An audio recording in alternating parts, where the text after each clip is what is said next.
내수 부진의 골이 깊어지면서 소매 판매가 카드 대란 사태 이후 21년 만에 가장 큰 폭으로 줄었습니다.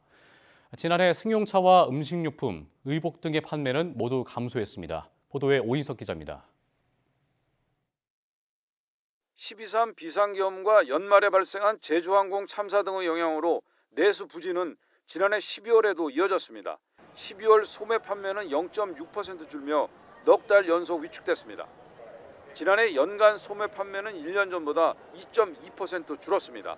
승용차와 음식료품, 의복 등 판매가 모두 뒷걸음질했는데 신용카드 대란 사태가 있던 2003년 이후 최대폭 감소입니다. 소매 판매는 2022년 이후 3년 연속 줄며 감소폭도 커지는 모습입니다. 1995년 관련 통계 작성 이후 최장 감소입니다. 도소매 등 서비스 소비가 반영된 서비스업 생산은 지난해 1.4% 증가에 그쳐 4년 만에 최소 증가폭을 기록했습니다. 비상계엄 등의 여파로 12월 숙박 음식점과 예술 스포츠 여가, 부동산 등이 줄줄이 하락했습니다.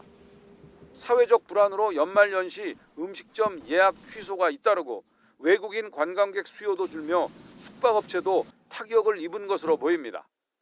소매 판매 부분은 1년 내내 계속 좋지 않고 지금 3년 연속으로 모습이 좋지 않은 모습을 보여주고 있기 때문에 지출 부분에서는 좀 혼조세가 있다. 그렇게 설명드릴 수 있겠습니다.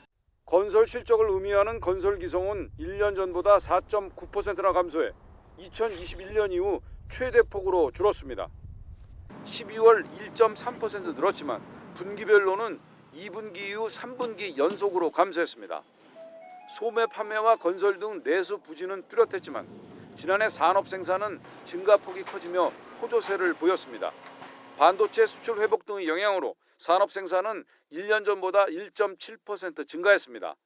설비 투자는 반도체 제조용 기계와 운송 장비 투자 등이 늘며 전년 대비 4.1% 증가했습니다.